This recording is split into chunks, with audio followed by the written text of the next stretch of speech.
All right, folks.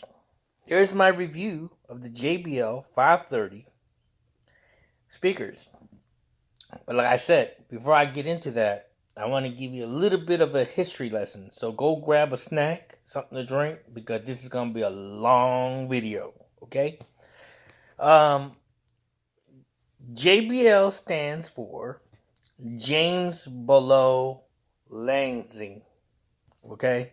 James Below Lansing was born in 1902, and unfortunately he died in 1947 or so. So he died very young. But before he died, he formed two companies. One called JBL and the other called Eltec Lansing. Okay. So Mr. James Below Lansing formed two audio companies before he died. Now,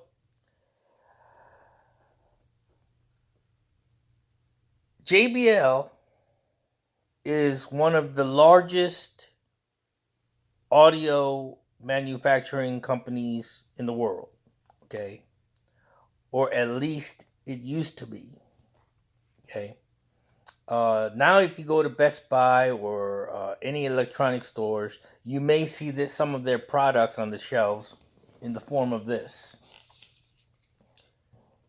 Okay, it's called the JBL Flip 4. Okay, they make I think the JBL Flip 5, but for its size and price, there is nothing on the market today that will sound as good as these little Bluetooth speakers. This is in my opinion, the industry standard far as compact little Bluetooth speakers quality and sound. Okay, right here. So we're going into the reasons why I bought these JBL Studio 530s. All right, and the reasons are many. The number one reason, this is not the number one reason, it's one of the reasons. The number one reason is that JBL is, well, let me put it this way. Do you like going to the movies? Well, if you go to the movies, all of the speakers, the main huge speakers that are behind the screen, are 99.9% JBL speakers. Okay? So if you think that JBL is only known to make some obscure little Bluetooth speakers, no, they've been around. They've been around, and they are a big part of audio file history. Okay, so that's number one reason. So anybody who ever strive to obtain that theatrical or home theater ultimate sound quality, the best way to do it is just go with the company that does it. Okay, JBL does it. JBL is the company that brings you that theater sound. Okay, all right. Second reason, number two reason that I bought the JBL 530 is because, or any JBL product, is because I judge a company by the quality of their least expensive, their cheapest and smallest product. Okay? I judge a company by their least expensive and smallest product. Okay? And trust me, this little thing here packs a wallet. Okay? And it's built well, and it's reliable and high quality sound and build. Okay? just like I judge a car company the same way. You know, I judge a car company by how they make their cheapest and smallest car. Like Honda, Toyota, used to be Nissan, not anymore. I don't know. You know, ever since the French took over, I don't know. I wouldn't get it. But Nissan used to be one of my favorite cars, but Renault took it over, and I don't know. It's an iffy thing, you know. But Toyota, Tercel, Toyota Corolla, Honda Civic, you know, those are the cheapest cars those companies make, but they're just as reliable as the most expensive car they make. So I know that they are a good company because whatever they make, it's going to be good. Okay? So JBL, right there. That's number 2 reason. Okay, number 3 reason. Number 3 reason is because I did some research. Okay, and I bought these particular JBL 530s because I was looking for something that was small yet fulfilling. Okay, and all of the reviews that I looked at point to these speakers. Out of all the bookshelf speakers, these speakers are probably the best in its price range. Now, normally, they are $599, $600 a pair. Okay, normally.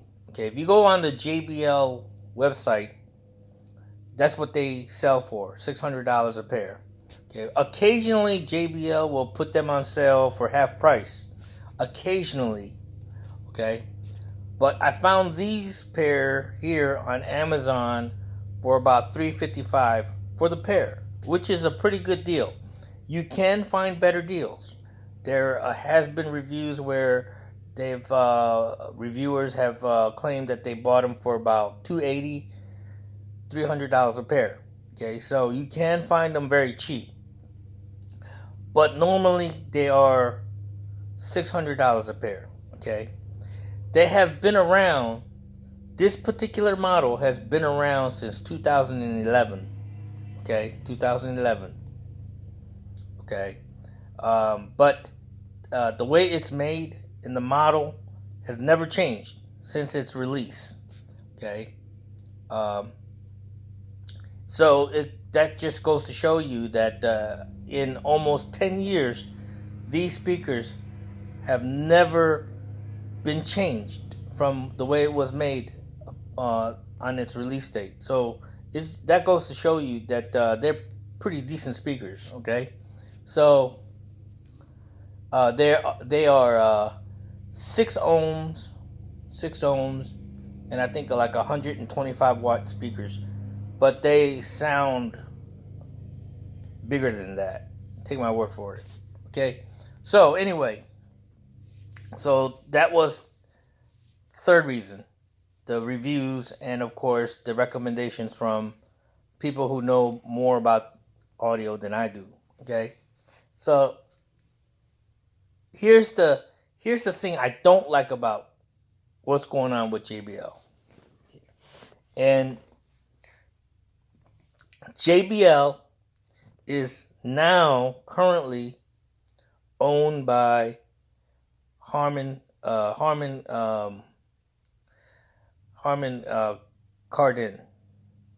Okay, Harman Kardon is owned by Samsung. Okay, and I'm Korean, and I am not a fan of Samsung. Trust me, I am not. I have owned Samsung products in the past, and I do not like it. I've owned Samsung televisions. I've owned Samsung phones. I've owned Samsung headphones and things like that. Okay, and Samsung watches and things like that. Not a fan of them. They don't last long. They in my opinion, they are not high quality products. Most people will beg to differ, but to me, Samsung is nothing more than just eye candy. It's really not. I don't even like their televisions, and they're known now for their televisions. I don't know why, but anyway, in 2016, Harman Kardon. In 2016, Samsung bought JBL. Basically, you know, uh, because they own Harman Kardon, and Harman Kardon owns JBL now. Okay, so basically in 2000, that's what happened in 2016.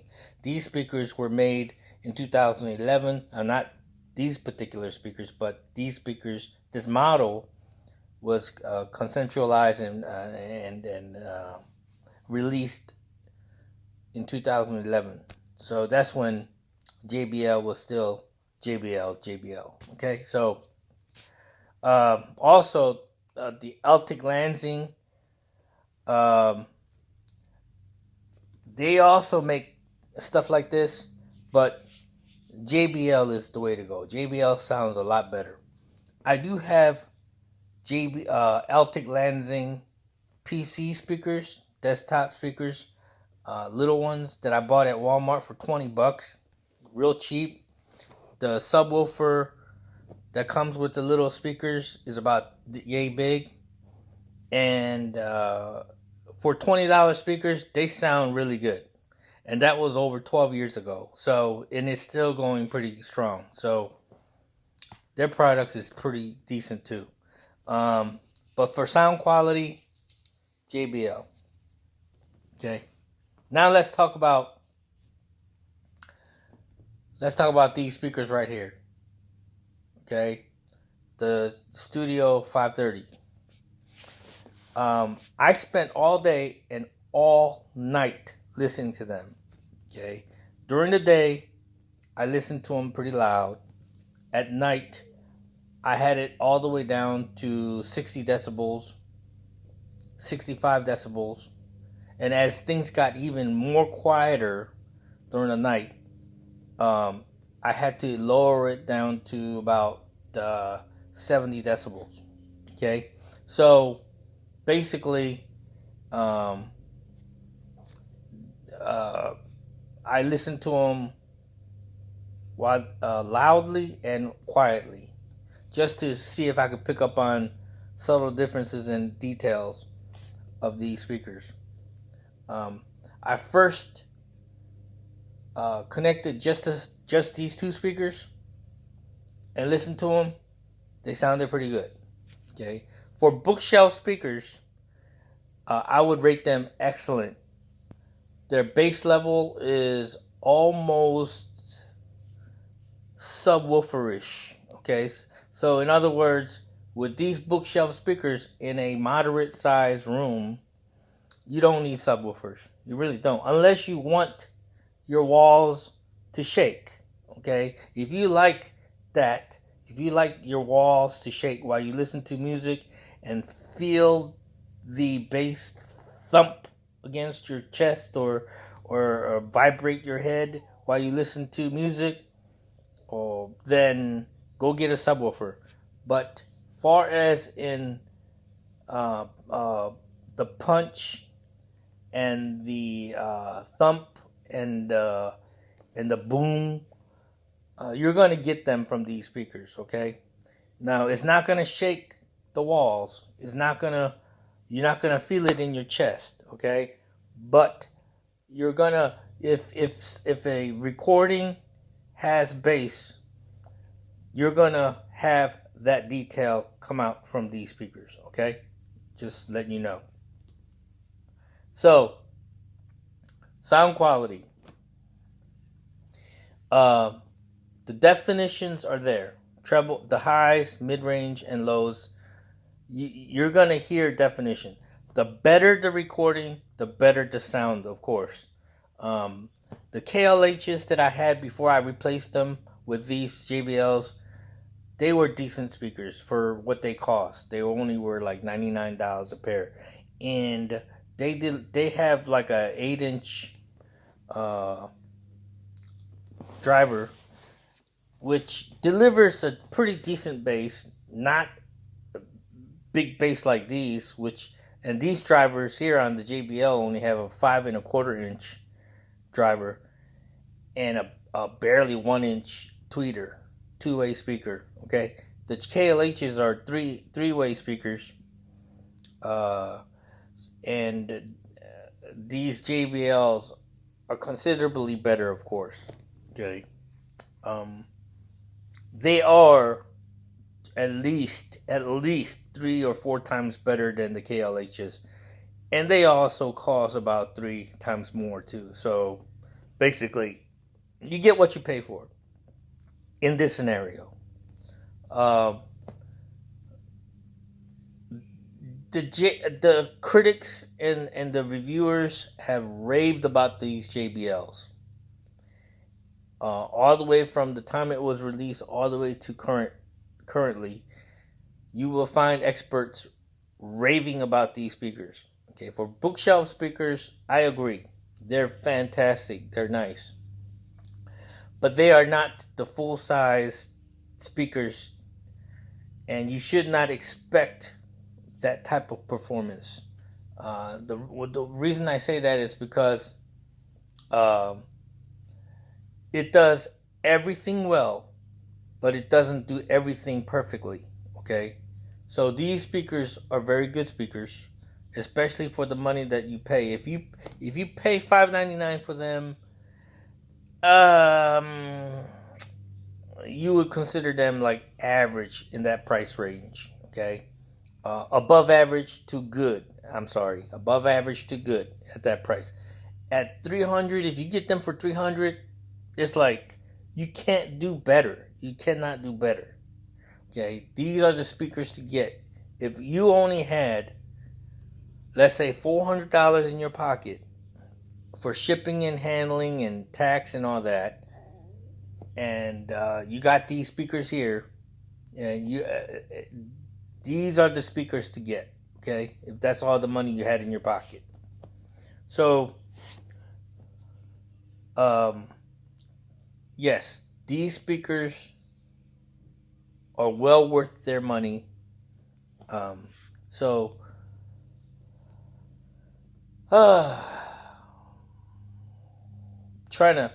do get loud if you turn up the volume. But like I said, I had to do a lot of tweaking with my receiver. I have a RXV 385 Yamaha receiver, and it only delivers about 80-ish to 100 watts, real 80-ish to 100 watts power. And these JBLs are set up for like rating of 125 watts or something like that. It requires a minimum of that at least. So I had to do a lot of little tweaking here and there with the receiver to get the sound loud from these speakers. Okay, I had to pretty much max out everything. I went into the EQs and raised all the levels up, and I maximized all the volume settings and everything. And so when you listen to 5.1 channel surround sound, the volumes tend to kind of get lowered because it's pulling more power from the receiver to try to power the rear and front speakers, which I moved the KLHs to the rear, and I had to kind of maximize the rears to get more ambient sound from the rear. Okay, but everything worked out just fine. Everything sounds pretty good. So I would have to say these speakers are delivering quality sound at a pretty decent price. So I highly recommend them. Okay. Now, will I get a subwoofer? My intentions were not to get a subwoofer, and my intentions were not to get a center channel. But who knows? With pursuing high quality, high end sound systems, people wind up going crazy and start buying things that you necessarily don't need, but you're trying to make things sound better. And that's the problem with this hobby is once you start going down that rabbit hole, you go deeper and deeper. And there's so many dudes out there, even the experts and all the audiophile fanatics on YouTube or wherever, that do that.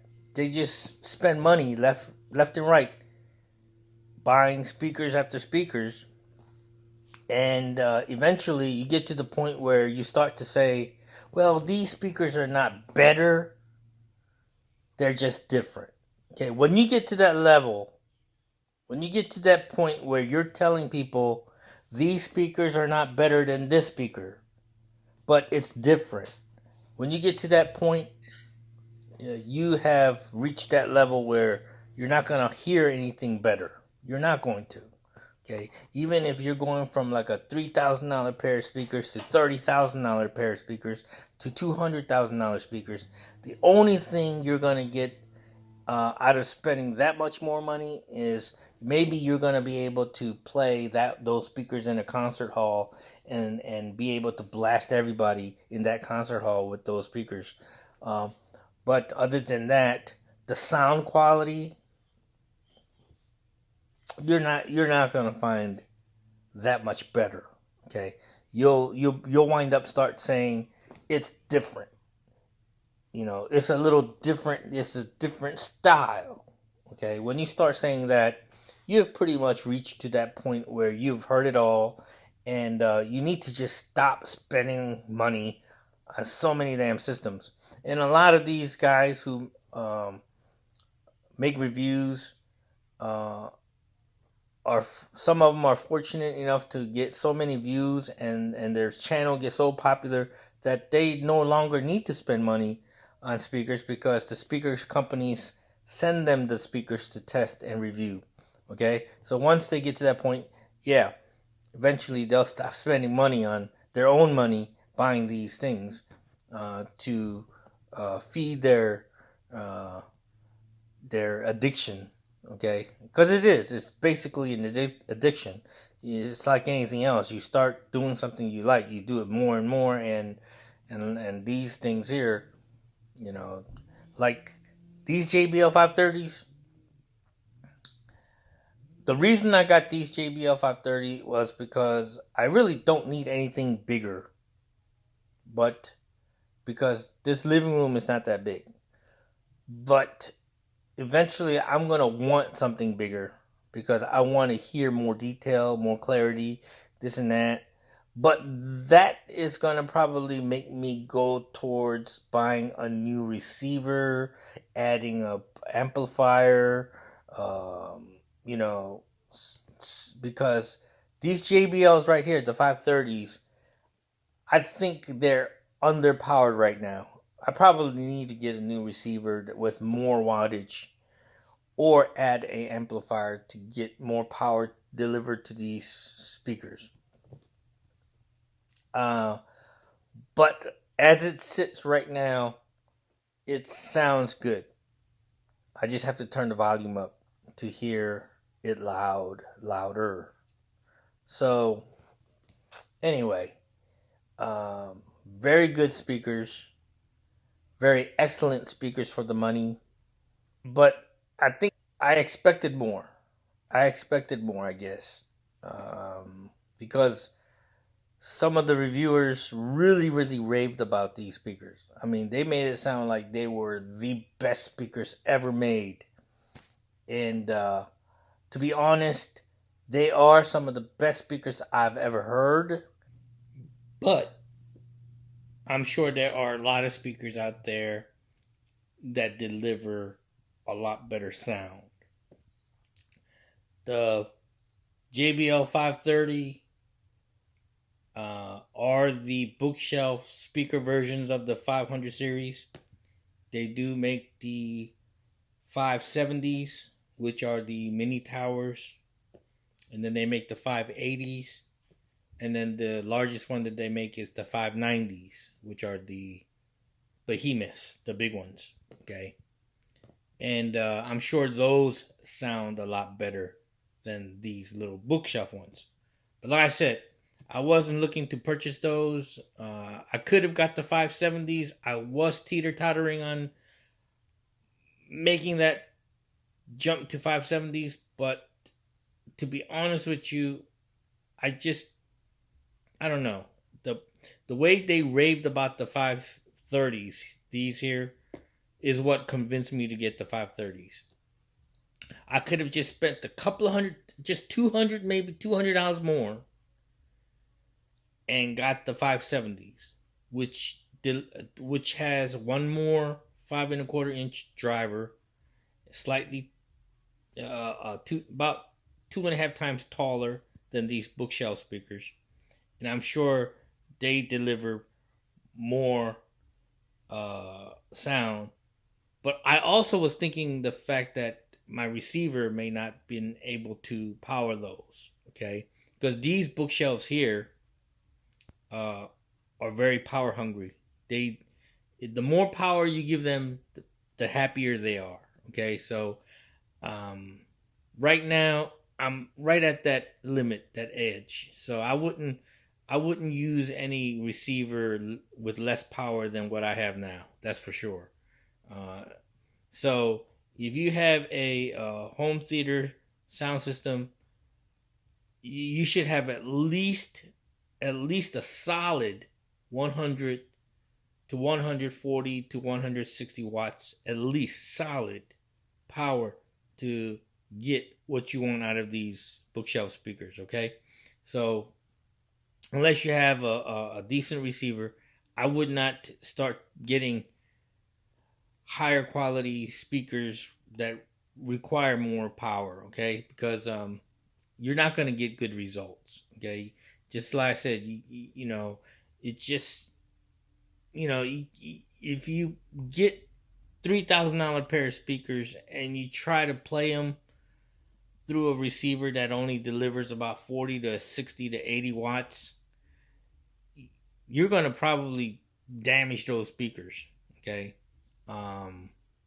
You're not going to get good quality sound. You have to, you know, power those speakers with something, you know, with some juice, okay?